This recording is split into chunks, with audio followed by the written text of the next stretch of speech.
안녕하세요. 연일 추운 날씨가 계속되고 있는데 우리 성도님들 건강 조심하시고요. 코로나로부터도 안전하길 기도하겠습니다. 그리고 목장 공과를 아직 가져가시지 않은 목장에서는 교회에 들리셔서 목장 공과를 꼭 가져가시기를 바랍니다. 오늘은 목장 공과 2과 하나님 나라를 성취하신 예수님에 대해서 함께 나누도록 하겠습니다. 영상을 잠시 멈추시고 마가복음 1장 15절을 읽어보시기를 바랍니다. 오늘은 본문의 내용이 굉장히 길기 때문에 다른 부연 설명을 많이 하기보다는 본문의 내용에 충실하도록 하겠습니다. 그럼 공과의 내용을 먼저 읽어드리겠습니다. 예수님은 하나님 나라의 왕으로 이 땅에 오셨습니다. 예수님은 자신에게 몰려든 무리에게 하나님 나라 백성의 기준으로 산상설교를 말씀하셨습니다. 산상설교는 모든 성도에게 높은 수준의 거룩을 요구합니다. 하나님의 백성이라면 마땅히 거룩한 삶을 살아야 합니다. 여기 공과에 추가로 설명된 부분을 읽어드리겠습니다. 구약의 백성은 율법을 지켜서 거룩한 삶을 살아야 했습니다. 그러나 구약의 백성은 스스로 율법을 지킬 수 없었습니다. 마음에서부터 부패하였기 때문입니다. 그러나 신약의 백성은 구약의 백성과 다릅니다. 거룩한 삶을 살 수 있는 거룩한 존재입니다. 그 이유는 우리 주 예수 그리스도는 믿는 자에게 성령을 보내주시어 그리스도와 연합하게 하시기 때문입니다. 그리스도와 합한 성도는 거룩한 삶을 삽니다. 따라서 거룩한 열매가 없는 성도는 없습니다.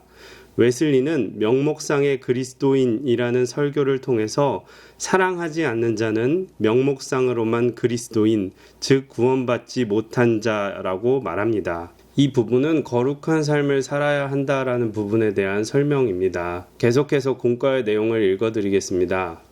산상설교는 하나님 나라 백성의 삶에 대해서 이야기합니다.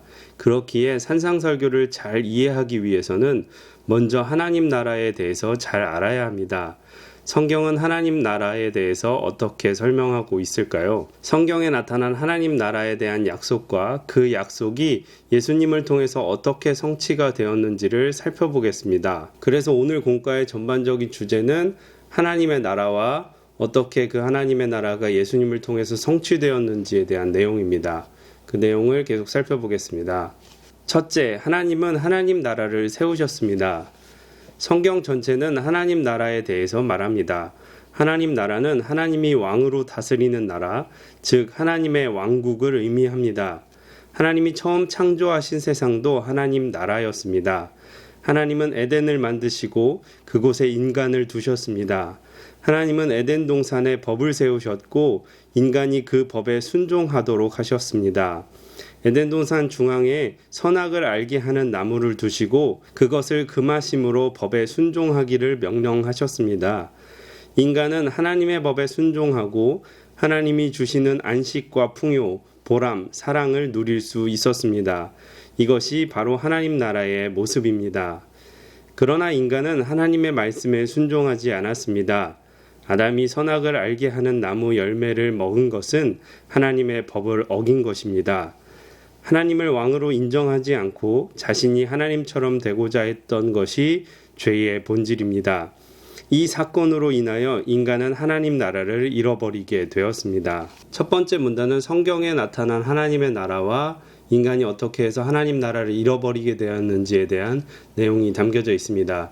두 번째 문단으로 넘어가겠습니다. 둘째, 하나님은 하나님의 나라를 회복할 계획을 가지고 계십니다. 인간의 불순종으로 하나님 나라를 잃어버렸지만 하나님은 하나님의 나라를 포기하지 않으셨습니다. 하나님은 하나님 나라를 회복하기 위해서 일하십니다. 그래서 하나님은 아브라함을 부르시고 그에게 약속하십니다. 아브라함에게 하신 약속의 내용은 무엇인가요? 바로 땅과 자손을 주시고 하나님이 함께 하시겠다는 것입니다. 땅은 영토를, 자손은 민족을 의미합니다. 그리고 하나님은 왕으로 그들과 함께 하십니다. 아브라함에게 하신 약속은 큰 민족을 이루고 가나안 땅에 입성하여 하나님께서 법으로 다스리시는 이스라엘 나라를 세우는 것으로 성취되었습니다. 이 과정을 통하여 하나님이 아브라함에게 약속하신 것이 하나님의 나라임을 분명히 알 수 있습니다. 그러나 이스라엘은 우상숭배와 불순종함으로 바벨론에 의하여 완전히 멸망하게 됩니다. 하나님 나라를 세우시겠다는 하나님의 언약은 어떻게 되는 걸까요? 하나님은 다윗의 왕위가 영원할 것이라고 약속하셨고 선지자들을 통해서 이스라엘 회복을 예언하셨습니다. 그래서 이스라엘은 하나님의 약속을 믿고 하나님의 나라인 이스라엘을 회복할 메시아를 기다렸습니다. 그래서 두 번째 단락은 성경, 특별히 이스라엘 나라를 통해서 하나님이 어떻게 하나님의 나라를 계속해서 이루어 나가시고 어떻게 회복하실 계획을 가지고 계셨는지에 대해서 이야기하고 있습니다. 계속해서 세 번째 단락으로 넘어가겠습니다. 셋째, 예수님은 하나님 나라의 왕으로 오셨습니다. 예수님은 공생의 사역을 시작하며 때가 찼고 하나님의 나라가 가까이 왔다고 선언하십니다. 때가 찼다는 말은 하나님이 약속하신 그날이 되었다는 뜻입니다. 하나님 나라가 임박했습니다. 왜냐하면 이스라엘이 기다리던 메시아 그리스도가 이 땅에 오셨기 때문입니다. 예수님을 따르던 수많은 무리가 있었지만 예수님은 12명만을 제자로 부르십니다. 12는 이스라엘의 12지파를 나타내는 숫자로 하나님의 백성을 의미합니다. 예수님이 12제자를 부르시는 것은 흩어져 버린 백성을 모으시는 모습입니다.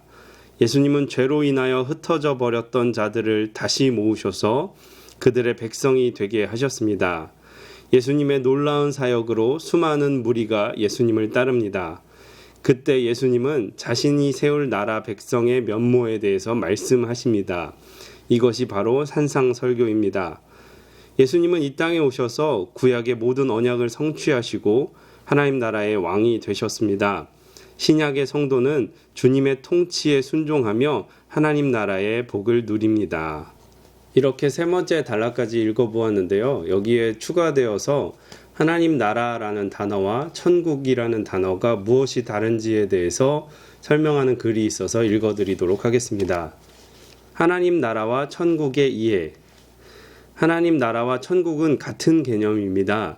예수님이 공생의 사역을 시작하면서 선포했던 말씀은 하나님의 나라가 가까이 왔느니라입니다. 누가복음에서도 천국이라는 단어보다 하나님의 나라라는 단어를 많이 씁니다. 그런데 동일한 말씀을 마태복음에서는 천국이 가까이 왔느니라고 기록합니다.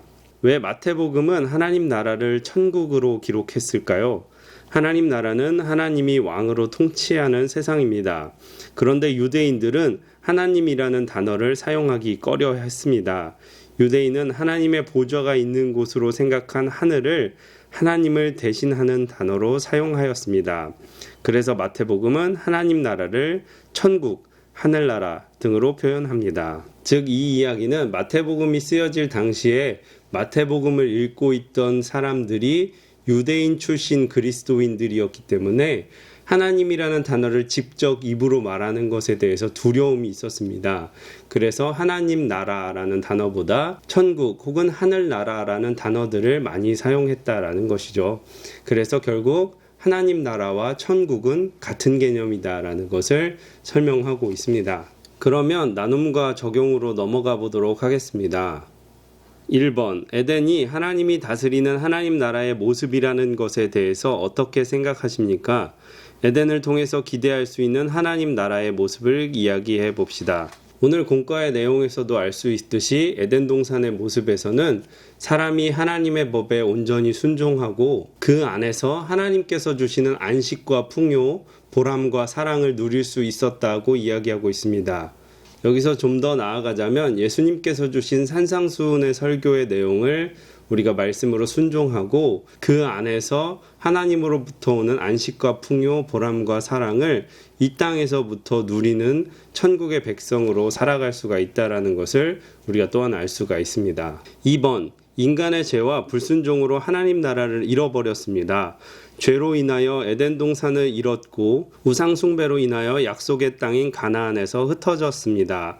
그러나 하나님은 하나님 나라를 포기하지 않으셨습니다. 우리에게 하나님 나라를 회복하시는 하나님의 은혜가 어떻게 나타났는지 이야기해 봅시다. 공과의 내용에서 인간은 죄로 인해서 에덴 동산, 즉 하나님 나라를 잃어버렸지만 하나님께서는 하나님 나라를 회복하실 계획을 가지고 있었다고 설명했습니다. 하나님께서는 아브라함을 부르셔서 땅과 자손을 주시겠다고 약속하셨습니다. 그 약속을 통해서 하나님의 나라인 이스라엘이 세워졌습니다. 그러나 이스라엘도 역시 불순종과 죄로 인해서 그들이 바벨론에 멸망하게 됩니다. 그래서 하나님께서는 이 땅에 하나님의 아들 메시아를 보내셔서 하나님의 나라를 다시 회복할 계획을 가지고 계셨습니다. 그리고 그 보내신 메시아가 바로 우리가 믿는 예수 그리스도이신 것입니다. 그래서 궁극적인 하나님 나라의 회복과 그 안에 나타낸 은혜는 우리 주 메시아 예수 그리스도 안에서 모두 나타나신 것입니다. 3번, 왕이신 예수님의 말씀에 순종하기 위해서 어떻게 힘씁니까? 말씀에 순종함으로 누리는 복과 유익에 대해서 이야기해 봅시다. 예수님께서는 결국 하나님 나라의 왕으로 오셨고 그 주권을 가지고 계신 분이시기 때문에 그 말씀에 순종하는 자는 에덴 동산에서 누렸던 복을 똑같이 누리게 됩니다. 그래서 우리는 비록 이 땅에 살아가고 있지만 하나님 나라의 백성으로서 그 말씀과 법도에 순종하며 살아가도록 최선의 노력을 다해야 하는 것입니다. 오늘은 이렇게 하나님 나라와 그 하나님 나라를 성취하신 예수님에 대해서 함께 나누어 보았습니다. 혹시 어렵거나 더 궁금하신 것이 있으면 언제든지 저에게 연락 주셔도 되겠습니다. 이렇게 목장군과 2과 하나님 나라를 성취하신 예수님에 대해서 모두 마치도록 하겠습니다. 기도하겠습니다. 하나님 감사합니다. 죄인된 우리를 하나님의 백성으로 삼아주시고 하나님 나라의 그 은혜를 누리게 하시니 감사합니다.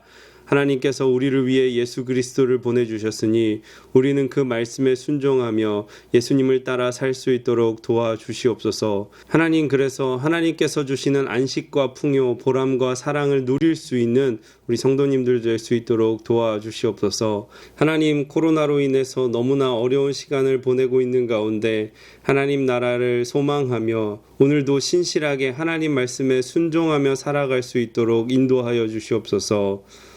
하나님 또한 코로나로 고통받는 모든 이들에게 위로와 평안을 허락하여 주시옵소서. 예수님의 이름으로 기도합니다. 아멘.